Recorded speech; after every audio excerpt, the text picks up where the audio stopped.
아멘.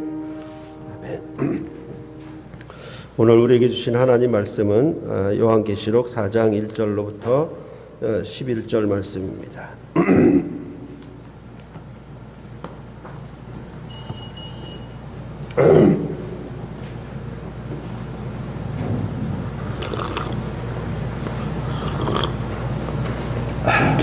한 절씩 교대로 봉독해 올리겠습니다. 이일 후에 내가 보니 하늘에 열린 문이 있는데 내가 들은 바 처음에 내게 말하던 나팔 소리 같은 그 음성이 이르되 이리로 올라오라. 이후에 마땅히 일어날 일들을 내가 네게 보이리라 하시더라.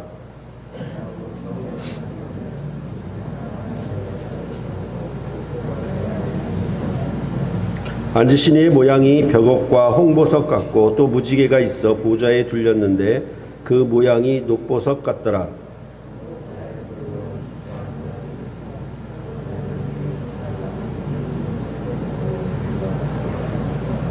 보좌로부터 번개와 음성과 우레소리가 나고 보좌 앞에 켠 등불 7이 있으니 이는 하나님의 7 영이라.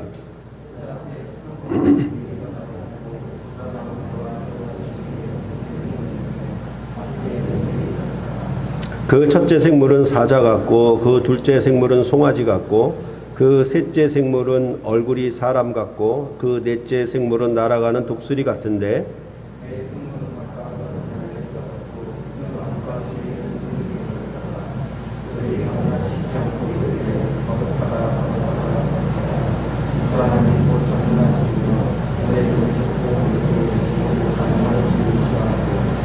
그 생물들이 보좌에 앉으사 세세토록 살아계시는 이에게 영광과 존귀와 감사를 돌릴 때에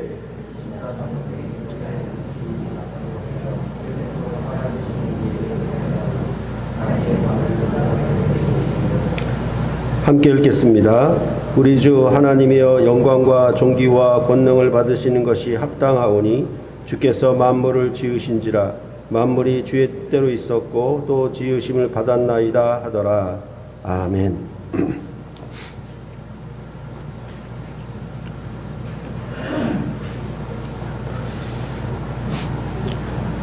예수 그리스도의 계시인 요한계시록은 구약과 밀접한 연관이 있습니다.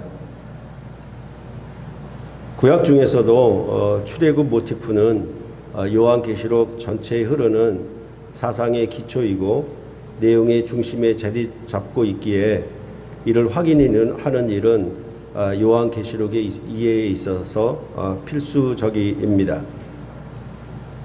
왜 이렇게 먼저 출애굽을 얘기하냐면 이 요한계시록을 보는 관점 가운데 출애굽 관점으로 보는 견해들이 비교적 많지 않아서 그렇습니다. 이 점을 우리가 염두에 잘 새겨놓고 요한계시록을 살펴보는 것이 좋겠습니다. 오늘 우리가 보려고 하는 요한계시록 4장부터는 새로운 단락이 시작되고 있습니다. 그래서 어떤 주석가는 요한계시록 2장과 3장은 땅의 장면이고 4장과 5장은 하늘의 장면이라고 말하기도 합니다. 그래서 그 2, 3장에 나오는 땅의 교회들에게는 선악이 공존하고 문제와 고통이 공존하며 땅에는 사탄의 지휘본부와 사탄의 회당까지 있는 곳이라고 말해줍니다. 그에 비하여 4장과 5장은 하늘 궁전의 환상을 보여주고 있다라고 말합니다. 그래서 땅에 있는 교회들에 보면은 로마의 압제와 박해 아래에 있는 답답한 현실이어서 이제 주님께서는 그런 요한에게 하늘문을 여시고 이리 올라오라고 하셔서 우주의 지휘사령부에서 이후에 마땅히 될 일을 알려주시겠다고 말하는 것으로 보고 있습니다. 그러나 이런 식으로 보게 되면은 하늘과 땅, 하늘은 거룩하고 깨끗한 곳이고 땅은 천하고 오염된 곳이고 이렇게 하늘과 땅의 어떤 이원론적 세계관이 들어가 있어서 요한계시록을 보게 되고 이렇게 4장과 5장, 2장과 3장을 그런 식으로 대조해서 보는 것은 옳지 않습니다. 여러분도 이제까지 보셔서 아시는 바와 같이 요한계시록의 교회는 로마의 권세 아래 핍박과 박해를 당하고 있었습니다. 하나님의 말씀과 예수의 증거를 인하여 사도 요한은 반모섬에 유배되어 있었습니다. 죽은 자 가운데서 먼저 나시고 땅의 임금들의 머리가 되신 예수 그리스도의 나라와 제사장인 교회는 오히려 땅의 임금들로부터 박해를 받아 아주 비천한 상황에 처해 있었습니다. 하나님 나라가 세상 나라로부터 압제와 박해 아래에 있는 상황을 가리켜 보통 신학적인 용어로 이것을 묵시적 상황이다 이렇게 말을 하고 있습니다. 그러니까 묵시 그러면 우리가 요한묵시록 이렇게 얘기도 하기도 하죠. 계시록이란 말 대신에. 그런데 이 묵시론 상황을 우리가 항상 잘 이해하는 가장 좋은 예는 뭐냐 하면 우리나라가 일본의 식민지 하에 있었을 때 그것도 뭐냐면 묵시적 상황이다 이렇게 이해하면 됩니다. 그러니까 외국 나라로부터 우리나라가 압제와 박해를 당하는 그런 상황이 바로 묵시적 상황이다라고 이해를 하시면 된다는 것입니다. 그렇기 때문에 이렇게 하늘과 땅을 서로 대조시켜서 이원론적으로 볼 것이 아니라 이 요한계시록은 로마의 박해 아래에 있는 묵시적 상황이다. 이런 것들을 우리가 먼저 염두에 두고 요한계시록을 보아야 할 것입니다. 그러할 때 이제 이 요한계시록 4장과 5장을 해석하는 데 있어서 최근에는 이렇게 구약 배경을 굉장히 이제 강조하는 경향이 많이 나타나기 시작했습니다. 그래서 이 요한계시록 4장과 5장을 다니엘서 7장과 에스겔서 1장과 2장에 대한 구약적인 배경을 이해하는 것이 이 4장과 5장을 해석하는 데 있어서 먼저 생각해 볼 점이라고 그래서 필수 요건이라고 말하기까지 합니다. 그러니까 이 다니엘서와 에스겔서는 구약 가운데서도 바벨론의 포로 상황에 하에 있었으니까 바벨론의 포로로 잡혀가 있는 상황이니까 역시 이 다니엘서와 에스겔도 묵시적 상황이라는 것은 여러분도 잘 알 수 있을 것이고 이 요한계시록도 그런 묵시적 상황이기 때문에 다니엘서, 에스겔서는 대표적으로 구약의 묵시서이고 또한 요한계시록은 마찬가지로 이 신약 성경에 있어서 묵시서라고 하기 때문에 이 요한계시록의 구약적 배경, 특히 4장과 5장의 구약적 배경을 이렇게 다니엘서 7장과 에스겔 1장, 2장 이것을 배경으로 가져와 해석하는 경우가 많이 최근에 등장하고 있는 것입니다. 그래서 에스겔서 1장 1절로부터 3절을 보면은 30째 해 넷째 달 초닷새에 내가 그발강가 사로잡힌 자 중에 있을 때에 하늘이 열리며 하나님의 모습이 내게 보이니 여호야긴 왕이 사로잡힌 지 5년 그 달 초닷새라. 갈대아 땅 그발 강가에서 여호와의 말씀이 부시의 아들 제사장 나 에스겔에게 특별히 임하고 여호와의 권능이 내 위에 있으니라 이렇게 말하고 있습니다. 그러니까 이 에스겔서 1장부터 3장은 에스겔을 부르신 소명에 대해서 얘기를 하고 있는데 그 부르신 장면을 보면은 에스겔이 사로잡힌 자 가운데 있었다라고 말을 하고 있고 그 사로잡혀 가 있는 곳이 어디냐면 그발 강가다 이렇게 말하고 있습니다. 그 그발 강가는 바벨론 땅에 있는 것이죠. 바벨론 땅에 그발 강가에 사로잡힌 자 중에 있을 때에 하늘이 열리고 하나님의 모습이 자기에게 보였다. 이렇게 그분이 나에게 이렇게 저렇게 일을 하라고 권능을 주시며 말씀하셨다는 것이 이 에스겔서의 1장부터 3장까지의 내용입니다. 그러니까 이런 상황을 보면은 역시 이 에스겔서가 전체적으로 묵시적 상황이다라는 것을 우리로 알게 하는 것이고 또한 다니엘서 7장과 1절을 보더라도 바벨론 벨사살 왕 원년에 다니엘이 그의 침상에서 꿈을 꾸며 머릿속으로 환상을 받고 그 꿈을 기록하며 그 일의 대략을 진술하니라 라고 말하고 있습니다. 역시 다니엘도 바벨론에 사로잡힌 자 중에 있었고 이 다니엘서의 이 7장의 배경도 역시 묵시 상황이었다라는 것을 우리로 알게 하는 것입니다. 그래서 에스겔서와 다니엘서가 요한계시록 4장과 5장에 영향을 준 대표적 구약 본문이라고 이 의견은 구약과의 관계를 얘기한다라고 하면 거의 모든 요한계시록 주석에서는 일치하는 그런 견해를 보이고 있습니다.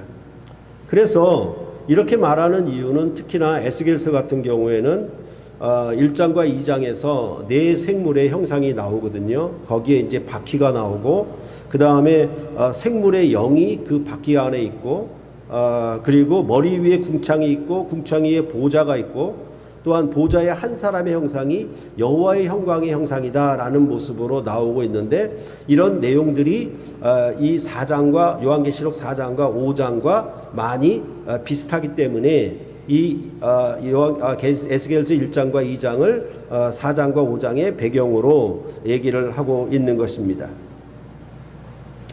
다니엘서는 7장에서 네 짐승의 나라에 대한 환상을 보입니다. 그래서 이 아주 흉폭한 큰 짐승 네 짐승이 보인 후에 옛적부터 계신 왕자의 거기 계신 이에게 인자 같은 이가 나아가서 그 나라와 권세를 받는 그런 내용이 이 바로 이 다니엘서 7장에 기록되고 있는 것입니다. 그러니까 요한계시록 4장은 특별히 하늘 성전에 있는 보좌, 그 보좌에 앉으신 이에게 경배와 찬양을 드리는 내용이 되어 있고 5장은 요한계시록 5장은 그 보좌 앞에 어린 양이 일찍 죽임을 당한 어린 양이 두루마리와 두루마리와 7인을 떼는 그런 자격을 부여받는 내용이 5장에 기록되고 있어요. 그러니까 이런 내용들을 보면은 이것은 다니엘서 7장과 매우 비슷한 상황이기 때문에 4장과 5장을 다니엘서 7장과 연계시켜서 해석하는 것이 많아지게 되었던 것입니다. 그럴 때 이제 보통 이것을 면밀히 따져보면은 요한계시록 4장은 에스겔서 1, 2장과 좀 비슷한 점이 많고 요한계시록 5장은 다니엘서 7장과 더 비슷한 점이 많습니다.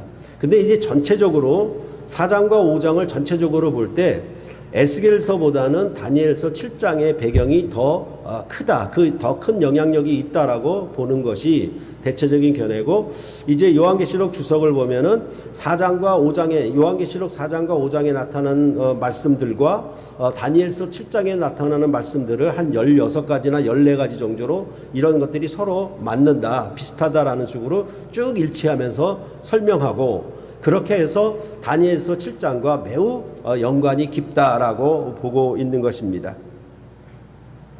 이렇게 보는 구약 배경으로 보는 것이 참 반갑고 좋은 일이죠.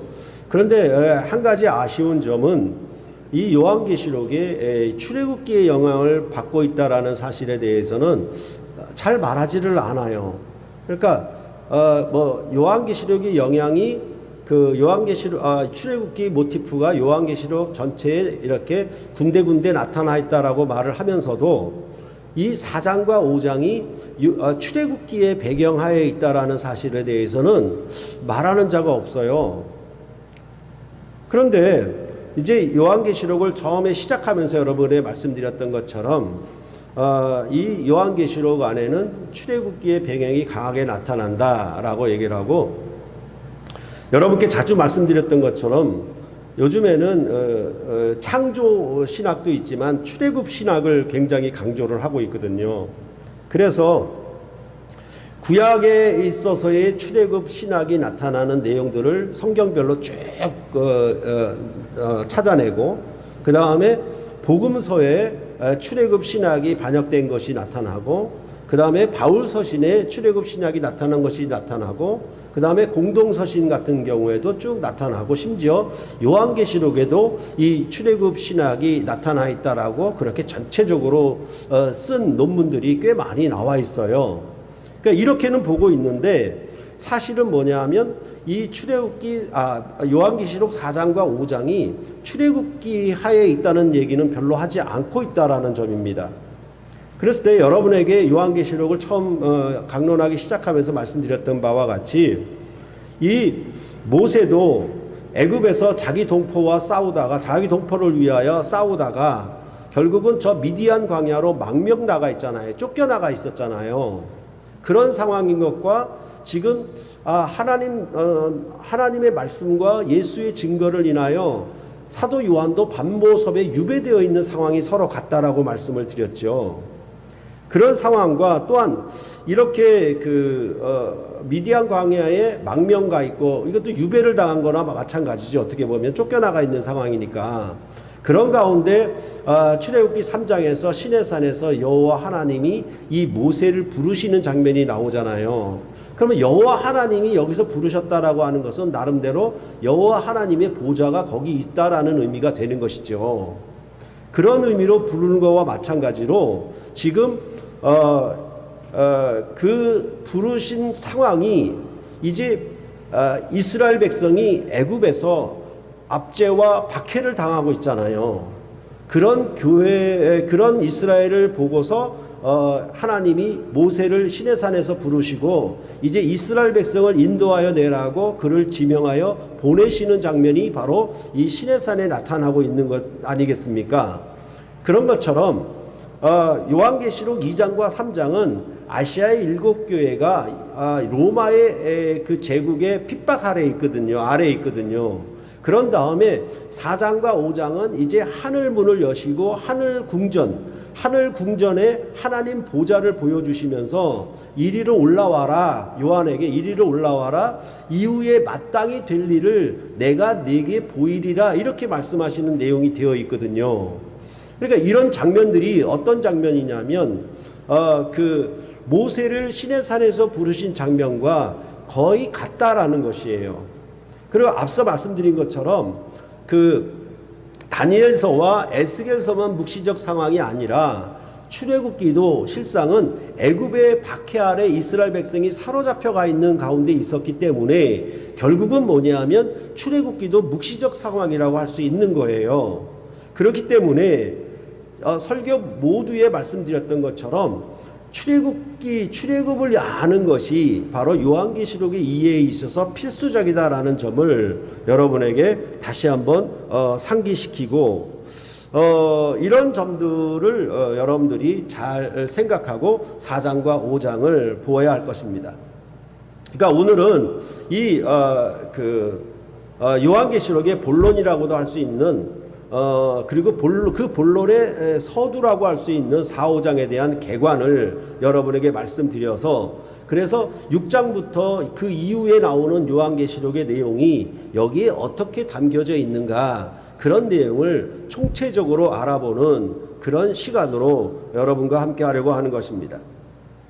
그런데 이런 이제 묵시적 상황이 서로 같다라는 점을 우리가 이해하고 난 다음에는 그렇다면은 예를 들어서 일본의 식민지 아래에 있을 때 우리나라 백성들이 바라는 바가 무엇이겠습니까? 그것은 미래에 식민지 상황에서 벗어나 주권국가로서 독립과 자유를 구가하는 것 아니겠습니까? 그것이 바로 식민지 상황 하에 있었던 우리나라가 갖고 있는 최고의 희망사항이라고 할 수 있겠죠. 만약 이제 1945년 8월 15일에 우리나라가 해방될 것이라는 확실한 기점이 있었다라고 하면은, 그렇죠? 그것이 10년 전이거든 아니면 15년 전이든 일본의 식민지 하에 있다 하더라도 사실은 우리나라 백성들은 뭐예요? 그런 해방의 날을, 자유의 날을 바라보면서 그 어두움의 시절을 견뎌내고 있을 것 아니겠습니까? 그렇죠? 희망이 있으니까. 그러니까 이렇게 묵시적 상황에서는 항상 무엇을 예고하고 있냐면 이 어려움과 박해와 핍박 아래에 있는 상황을 벗어나는 것, 거기로부터 자유케 되는 그것을 말하는 것이, 그렇게 해서 이 압제와 박해 아래에 있는 백성들을 위로하고 격려하고 힘있게 하는 것이 대체적으로 묵시서가 갖는 공통적인 내용들이에요. 그건 너무나 당연하지 않겠습니까? 그렇죠? 그러니까 우리도 이러할 때 그냥 개개인이, 우리나라 사람들이 일본의 식민자에 있을 때 그냥 개인적으로 개개인이 막 그 독립투쟁을 하고 나라의 독립을 위해서 싸운 것이 아니라 사실은 이것을 지휘하는 본부가 있었지요. 그것이 바로 상해에 있었던 임시정부가 그 역할을 했다라고 그렇게 볼 수 있지 않겠습니까? 그러면 상해 임시정부는 어떤 역할을 하냐면 우리나라 백성들이 일본과 대항해서 싸우는 전체적인 그 전쟁에 있어서의 지휘소 역할을 하잖아요. 그래서 거기서 독립 자금을 우리가 거기서 후원받기도 하고, 또한 독립투사들을 발굴해서 일본과 싸우는 어떤 싸움에 대해, 전투에 대해서 지휘하기도 하고, 그런 역할을 하는 것이 바로 상해 임시정부의 역할이라고 여러분들 알고 있지 않습니까? 그거와 마찬가지로 이 4장과 5장은 하늘의 성전의 문을 열어 보이시고 하늘 궁전의 하늘 보좌에 앉으신 이로부터 인을 떼시기에 합당하신 일찍 죽음을 당하신 어린 양이 권세를 물려받아서 그가 인을 떼시기에 합당하도다라고 말을 하므로, 이제 6장 이후에 일어나는 이 일들에 대하여 집행하는 지휘소 역할을 하고 그가 주권자 역할을 한다는 것을, 통치자의 역할을 하고 있다는 것을 바로 이 4장과 5장에서 보여주고 있는 거예요. 그래서 여기에 이 하늘 보좌에서 그 다스리고 지휘하며 명령하는, 그리고 앞날에 일어날 미래의 어떤 희망, 그런 영광의 날들을 여기서 예고해주고 약속해주는 그런 역할이 바로 이 4장과 5장의 역할이라는 것입니다.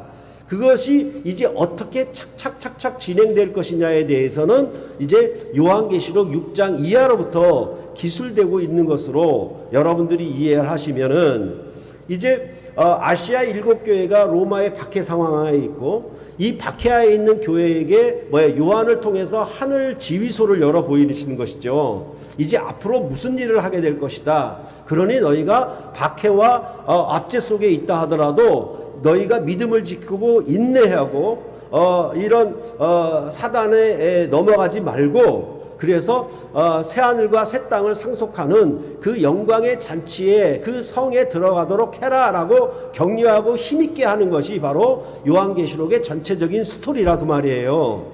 그런 것들에 있어서 뭐냐 하면, 이렇게 앞으로 이후에 마땅히 일어날 일들에 대해서 최고 지휘소가 무엇이냐, 이제 4장과 5장에 나타난 하늘 궁전에서 이것을 지휘할 것이다, 이렇게 보여주고 있는 것입니다.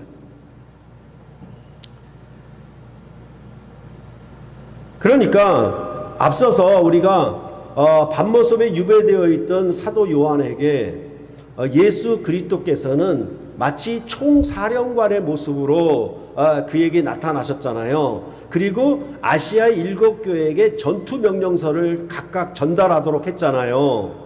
그런 총사령관의 모습이 이제 어디서 실질적으로 이 박해 상황에 있는 교회에게 이후에 마땅히 일어날 일들에 대해서 어떻게 될 것이냐는 것은 총지휘한다는 하늘 궁전을 보여주는 것이 바로 이 4장과 5장의 역할이다라고 보시면은, 이 4장과 5장의 내용들을 우리가 총체적으로 잘 이해를 하실 수가 있을 것입니다. 그래서 4장과 5장은 하늘 성전 환상을 기록하고, 그 이후로 6장으로부터 16장은 그 하늘 성전 환상에 근거하여 심판과 구속의 드라마를 전개한다라고 그렇게 말하기도 합니다. 그래서 4장과 5장이 6장부터 16장까지의 내용에 어떻게 선제적 역할을 하고 있는가, 그것을 이렇게 다 말을 하고 있는 것입니다. 그러므로 6장 이하가 이후에 마땅히 일어날 일들이라고 보는 것입니다. 그런데 요한계시록은 1장 1절에서 반드시 속히 일어날 일들을 그 종들에게 보이시려고 이것을 기록했다라고, 이것이 바로 예수 그리스도의 계시라고 말을 했거든요. 그런데 여기서 보면은 이후에 마땅히 일어날 일들이라고 얘기를 했는데, 요한계시록 1장에서는 반드시 속히 될 일이라고 말을 했거든요. 그러니까 이것이 서로 안 맞잖아요. 근데 실질적으로 요한계시록은 반드시 속히 될 일에 대해서 1장과 끝에서 동시에 말을 하고 있기 때문에 앞과 끝에서 수미 쌍관으로 얘기를 하고 있기 때문에 요한계시록 전체는 무슨 의미냐면 반드시 속히 될 일들에 대해서 얘기를 하고 있는 거예요. 그런데 여기 4장에 와서는 뭐라고 얘기하냐면 이후에 마땅히 될 일들에 대해서 내가 네게 보이리라 이렇게 알려주는 것을 말씀하고 있거든요. 그러니까 이것이 서로 안 맞기 때문에 여기에 대해서 논란이 있는 것이 사실입니다.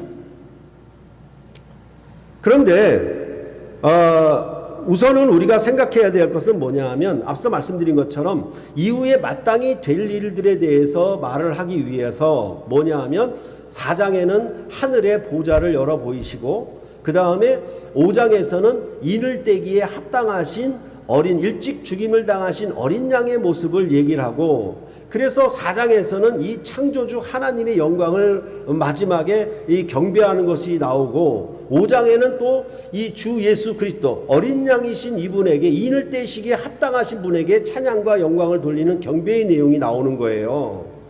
이런 내용들이 이어질 때에 바로 그 인을 떼기에 합당하다라고 얘기하는 것은 뭐냐면 이제 6장 이하에 뭐가 나오냐면 7 인을 떼는 것이 나오거든요. 그러니까 인을 떼시기에 합당하다 그래놓고 이 합당하신 분이 인을 떼기 시작하는 거예요. 그렇죠? 그러니까 인을 뗀다라고 하는 것은 마치 뭐죠? 우리가 편지 봉투 같은 것이 있으면은 편지 봉투 이게 접합 부분에다 도장을 딱 찍어 놓잖아요. 그렇죠? 그래서 이것을 아무도 누구의 승인 없이는 함부로 그 봉투를 열어보지 못하도록 하는 것이죠. 그건 도장으로 딱 찍어가지고 봉함해 놓은 거잖아요. 그런데 그 도장을 찍은 부분을 열어볼 수 있는 자격자가 있단 말이에요. 누구에게 특별히. 그런 것들을 지금 이후에 마땅히 될 일들에 대해서 7인, 7나팔, 7대접 이렇게 얘기를 하고 있으니까 그런 부분들에 대해서 뭐라고 얘기하냐면 이제 4장에서는 이 모든 일들을 성부 하나님께서 보좌에 앉으신 이분께서 계획하셨다. 그리고 그것을 실행하시는 분은 5장에 나오는 어린 양, 죽임을 당한 어린 양이 인을 떼시기에 합당하도다 그랬으니까 이분이 그것을 실행하고 집행하시는 분이시다. 이렇게 말을 하는 것이 맞죠. 그러니까 결국은 뭐냐면 무언가 봉함이 되어 있는데 그것을 떼어서 그것을 그 안에 편지 봉투를 열어보면 거기에 어떤 일들에 대해서 미래에 일어날 일들에 대해서 쭉 얘기를 하고 있잖아요. 그것이 여러분에게 요한계시록을 말씀드리면서 뭐라고 얘기하냐면 유언장은 죽기 전에 작성을 했잖아요. 그러면 이 유언장을 언제 띄워봐야 됩니까? 죽은 후에 떼어봐야 되는 것이죠. 그때 열어보는 것이죠. 그것을 뭐라고 얘기하냐면 인을 떼는 것으로 보게 되면 유언장 안에는 이제 이 재산은 이런저런 재산들은 누구누구에게 얼만큼 주어라는 그런 이후에 마땅히 될 일들에 대해서 기록하고 있고 그 유언장의 내용들을 열어서 이제 보게 되는 때가 있잖아요. 그것과 비슷하게 지금 뭐냐면 이후에 마땅히 될 일들에 대해서 무엇으로 말하냐면 7인을 떼는 것으로 말을 하고 있다는 것이 요한계시록의 전반적인 본론의 내용들이거든요. 그것들을 우리가 이해할 때에 바로 이 예수 그리스도께서 인을 떼시는 일을 마치면은 여기 아래 일어난 이후에 마땅히 될 일들이라고 했으니까 이걸들이 다 이루어지고 새 하늘과 새 땅에 일어나며 또한 새 예루살렘 성에 들어가게 되는 그런 영광의 구속이 이루어지고 완성될 것이라고 요한계시록은 말을 하고 있지 않습니까? 이런 내용들인데 이렇게 인을 뗀다라고 하는 것은 앞서 말씀드린 것처럼 다니엘서 7장의 성취라는 말입니다.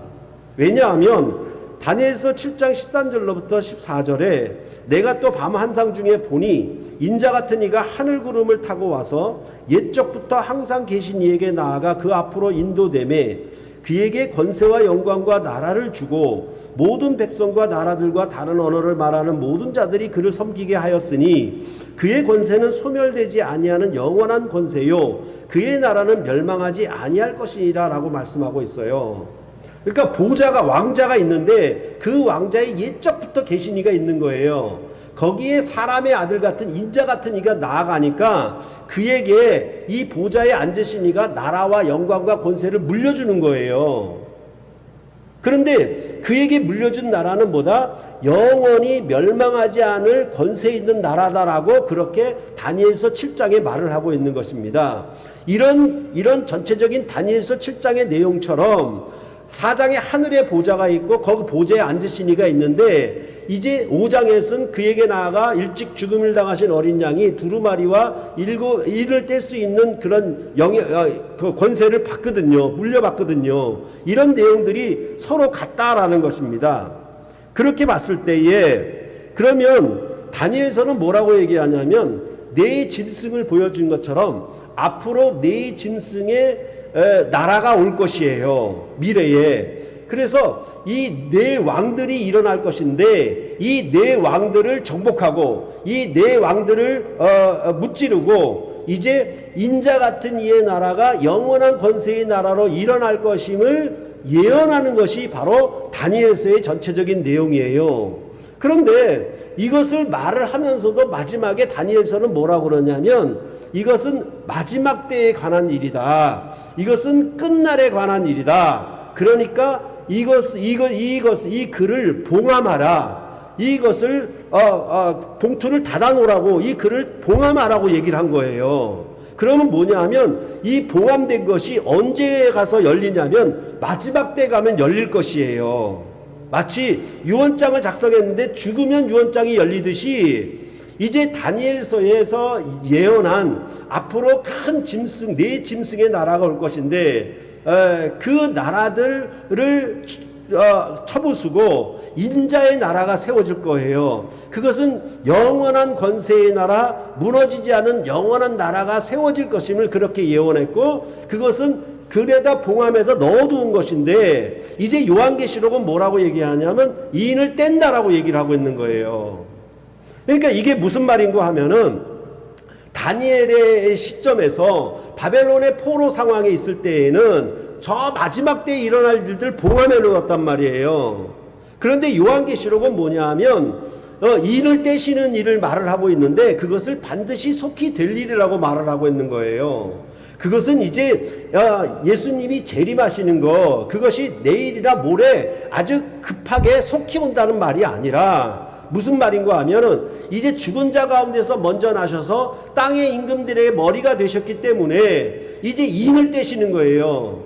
그렇게 봤을 때에는 뭐냐면 이제 죽은 자 가운데 먼저 일어나신 인자 같은 이씨가 죽은 자 가운데서 땅의 임금들의 머리가 되셨기 때문에 이제는 뭡니까? 다니엘서로 보면 마지막 때에 멀리 후에 일어날 일들이 이제는 뭐가 된 거예요? 이제는 인을 떼는 것이 되었으니까 반드시 속히 될 일이죠. 이제는 그러니까 요한계시록 전체가 뭘 얘기하냐면 예수 그리스도가 죽은 자 가운데서 부활해서 보좌에 앉으심으로 그가 하나님 아버지로 또 왕권을 물려받았고 그가 통치가 시작되었기 때문에 이는 뭐예요? 이에게 합당한 자격이 주어진 것은 뭐냐 하면 인을 떼는 자격이 주어진 거예요. 그러니까 이것은 이제 이틀 후에 3일 후에 한 달 후에 2달 후에 예수의 재림이 임한다라는 의미로 반드시 속하될 일이 아니고 예수 그리스도의 통치가 확립되었기 때문에 이제 이것은 뭐예요? 이제 곧 시행이 되어야 되는 거죠. 유언장을 열어보듯이 열어보게 되는 때가 되는 것을 반드시 속히 될 일이라고 말을 하고 있는 것이에요. 그 전체적인 일들이. 그런데 이것이 뭐냐면 4장에 와서 이후에 마땅히 될 일로 말하는 이유는 무엇이냐? 그것은 바로 요한계시록의 아시아 7교회가 지금 로마의 압제 상황에 있잖아요. 그 입장에서 보면은 또 무엇입니까? 이 압제에서 벗어날 자유와 독립을 구가하는 미래와 희망을 말해야 하는 것처럼 이들에게 이후에 마땅히 될 일을 열어 보이셔야 되잖아요. 그렇죠? 그러니까 반드시 속히 될 일과 이후에 마땅히 될 일은 전혀 다른 말 같아도 사실은 같은 말이에요. 이해가 되시겠습니까? 예, 제가 할 수 있는 한 다 했으니까 여러분들이 잘 이해하시고 그랬으면 좋겠어요. 아시겠죠? 그래서 이제 이 박해 상황에 있는 아시아 일곱 교회에게 하늘 궁전의 영광을 보이시고 거기서 어떻게 이 마지막 때에 일어나는 일들을 지휘하고 이것을 어떻게 완성하신 것인가를 열어 보이시는 것이죠. 그런데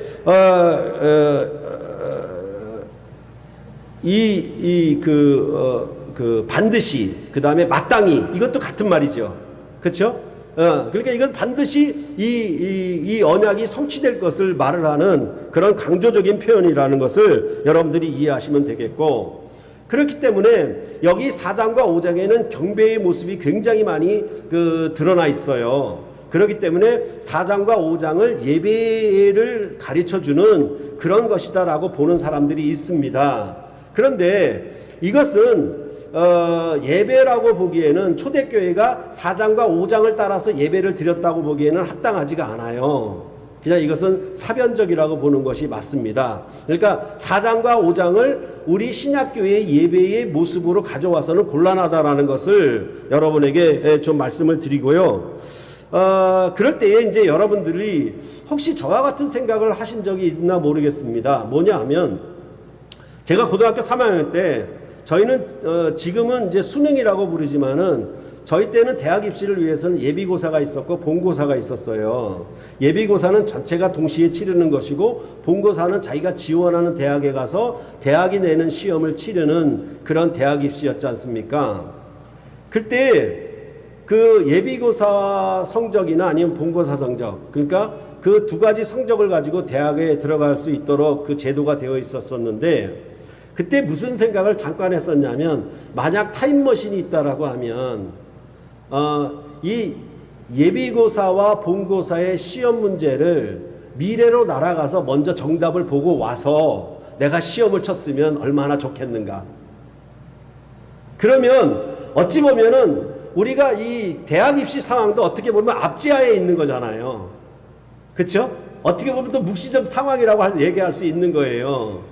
그래서 만약에 우리가 그 미래를 가서 이 시험 답안을 먼저 보고 와서 시험을 본다면 얼마나 행복할까, 얼마나 기쁘할까, 그런 아주 엉뚱한 망상을 해본 적이 있거든요. 또 하나 이제 여러분에게 말씀드리기는 했었는데, 그것보다는 확실하게 미래가 어떤 때인 것을 알 수 있었던 적이 있었어요. 그것은 뭐냐 하면, 저희가 군대 갈 때는 33개월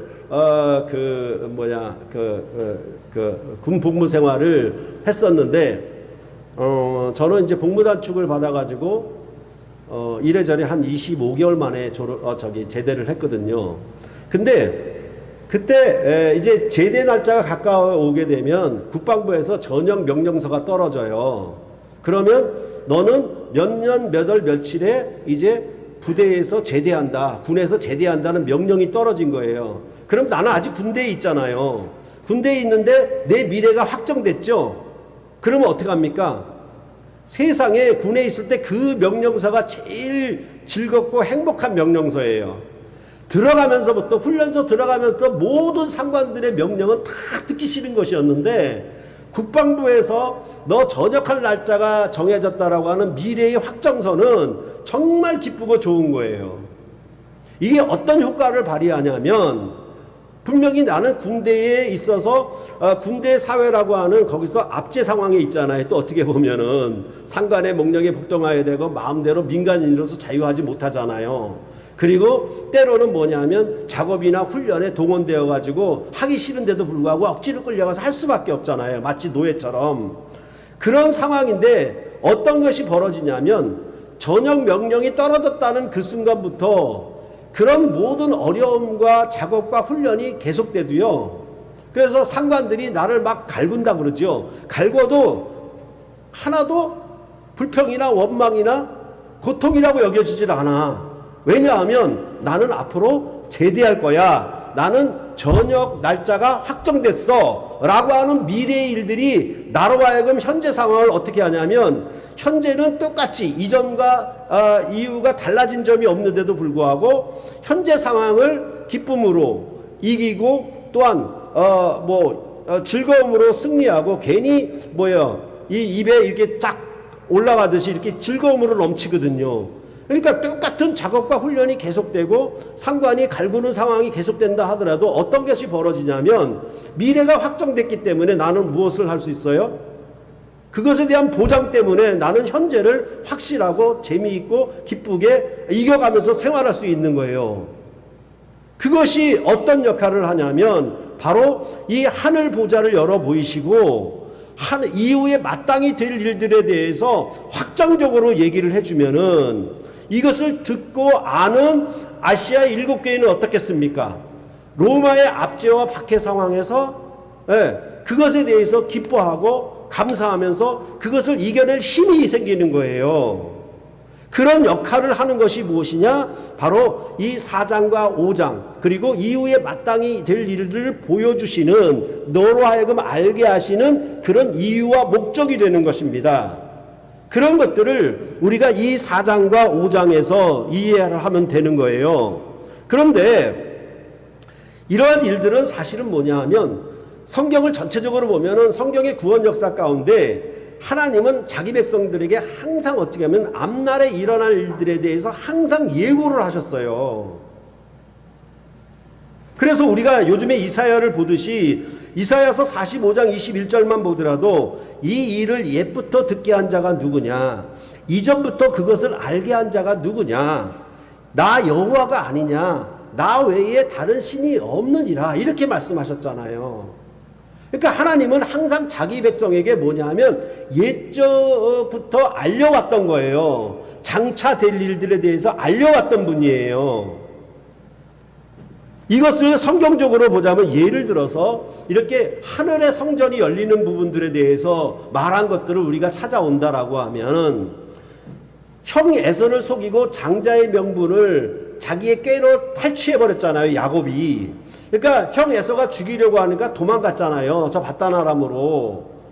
도망가는 그 중에 베델이라는 장소에 가서 돌베개를 하고 누웠다가 하늘에 사닥다리가 있고, 그쵸? 거기 하늘에서 사자들이, 천사들이 오르락내리락 하는 걸 보았거든요, 꿈에서. 그러니까 이게 하늘 성전이 열린 거잖아요.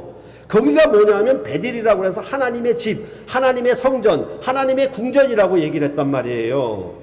그때 하나님이 거기에서 나타나서도 야곱에게 뭐라 그러냐면 너를 반드시 이곳으로 다시 돌아오게 하겠다.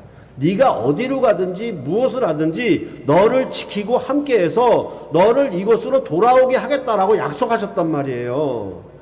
그건 뭡니까? 지금 베델에서 꿈을 꾸고 잠자고 있었던 야곱에게 미래의 일을 보여주신 것이잖아요. 그것이 창세기에서는 뭐냐 하면은 다 이루어졌다라고 말씀하고 있어요. 야곱이 돌아왔거든요.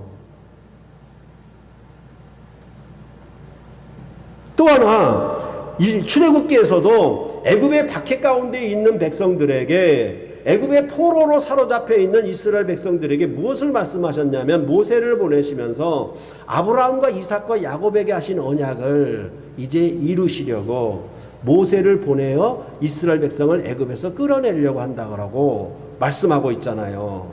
그것이 뭐냐 하면 이 시내산에서 모세에게 알리시고 이 알리신 일들을 궁극적으로 어떻게 했습니까? 모세와 아론을 통해서 애굽에서 이스라엘 백성을 끌어내므로 이루셨잖아요. 그것뿐만 아니라 이제 시내산에서 언약을 맺어서 무엇을 말씀하셨냐면 가나안 정복을 말씀하셨죠. 그 가나안 정복도 시내산의 계시였거든요. 그렇죠? 그것도 역시 역사 가운데 성취됐잖아요. 여러 가지 우여곡절이 있었지만 성취되었죠. 그렇게 말하는 것이 뭐냐 하면 시내산에 하나님의 성전이 나와 있는 것이죠. 하나님이 내려오셨으니까. 그렇게 말씀하는 것이 출애굽기에 있는 것이고, 이렇게 이루어졌어도 그 나라가 망해서 바벨론의 포로 상황에 사로잡혀가서 암울한 상황에 있잖아요. 그럴 때에 뭐냐 하면 에스겔과 다니엘에게 이 하늘 보좌를 또 열어 보이시는 거예요. 그래서 무엇을 얘기하겠습니까? 앞으로 일어날 일들에 대해서 이들에게 예고하시겠죠. 그러므로 뭘 예고하십니까? 다니엘서 7장을 보게 되면 이제 너 이후로 네 큰 짐승의 나라가 오게 될 것이다. 메데, 바사, 헬라, 로마 이런 제국들이 오게 될 것이다. 이런 제국들이 오게 되면은 이제 인자 같은 이의 나라가 도래해서 이 나라들, 이 마지막에 오는 나라가 가장 앞에 있는 세 왕보다 강력한 왕인데 이 마지막 왕을 쳐부수고 인자의 나라가 영원한 권세의 나라로 세워질 것이라고 다니엘 7장에서 예언을 했거든요. 그것이 어떻게 됐습니까? 예수 그리스도가 오심으로 성취되었잖아요. 그러니까 다니엘과 같은 바벨론의 포로 상황에 있는 백성들에게 미래를 얘기함으로 이 현재에서 이 답답함과 어려움과 공궁에 처한 현실들을 어떻게 기쁨으로 승화하고 이것을 이겨내고 인내하며, 그렇죠? 주의 약속을 바라보면서 그 확고한 약속의 성취를 바라보는 백성들에게는 그 압제 상황을 이길 힘이 생기는 것 아니겠습니까? 이것이 묵시서들이 공통적으로 갖고 있는 자기 백성을 향한 위로와 격려의 얘기란 말이에요. 그런 성격이 요한계시록에 있는 것입니다. 그렇게 봤을 때에 여러분들이 아시는 것처럼 이제 죽은 자 가운데 먼저 나셔서 땅의 임금들의 머리가 되시고 하늘 보좌 우편에 승천하셔서 그가 그 자리에 등극하심으로 이제 만왕의 왕이 되셨는데도 불구하고 이제 세상에 있는 교회는 아직도 그 주님의 나라, 세상 나라가 주와 그리스도의 나라가 되질 못했어요. 여전히 뭡니까? 아시아 7교회처럼 로마의 박해 상황 아래 있는 것이거든요.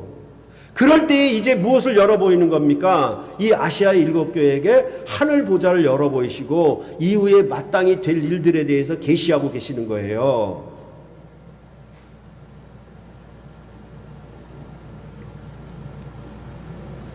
그렇게 봤을 때에 이제 이 요한계시록의 하늘 보좌를 열어 보이시는 것은 이제 다음 시간에 계속 말씀을 드리겠지만은 가장 영광스럽고 가장 확실하고 가장 최종적인 하늘 성전에서의 경륜과 그 집행을 알리시는 내용이 될 거예요. 더 이상의 이제 하늘 성소를 열어 보이시는 일은 없을 거예요. 더 이상의 압제 상황이 도래할 것은 없을 거예요.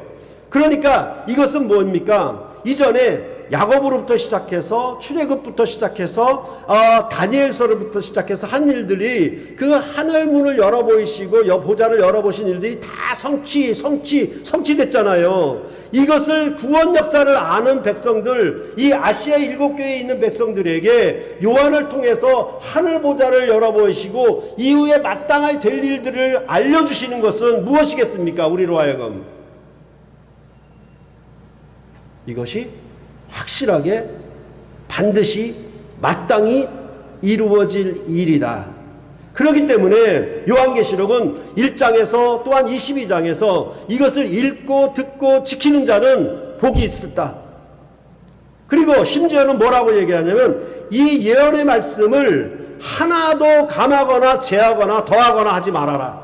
그런 얘기는 뭡니까? 1.1에 틀림없이 다 이루어질 것이니까 확실히 도장을 찍어서 이거는 확실한 언약이다라고 제3, 제4 경고해주고 있는 것이 요한계시록의 마지막 얘기예요. 그러면 바로 우리가 이 4장과 5장을 접하면서 이후에 마땅히 될 일들에 대해서 여러분들은 이제 성령 안에서 이것을 보게 되고 듣게 될 것이에요. 그래서 이것을 듣고 지키는 자에게는 어떤 복이 있겠습니까? 그게 군대에서 제대하는 명령 확정서를 받는 그것을 받은 거의 기쁨과 비교할 수가 있겠습니까? 아니지요. 그런 복과 영광이 이제 이 4장과 5장으로부터 이것을 너희에게 마땅히 될 일들을 알려주겠다, 계시하겠다. 이것은 이전에 하나님의 역사가 창조로부터 계속 이루어져 왔던 것처럼 이제 마지막에 이 일들을 완성하고 끝을 낼 것이다 라고 그렇게 요한계시록은 말씀하고 있는 거예요. 그러니까 이것들을 아는 것은 이것 반드시 속히 될 일, 그리고 이후에 마땅히 될 일들에 대해서 아는 것은 얼마나 큰 복이겠습니까? 그러니까 요한계시록은 참으로 복된 책이에요. 우리가 가까이 해야 될 책이라 그 말이에요.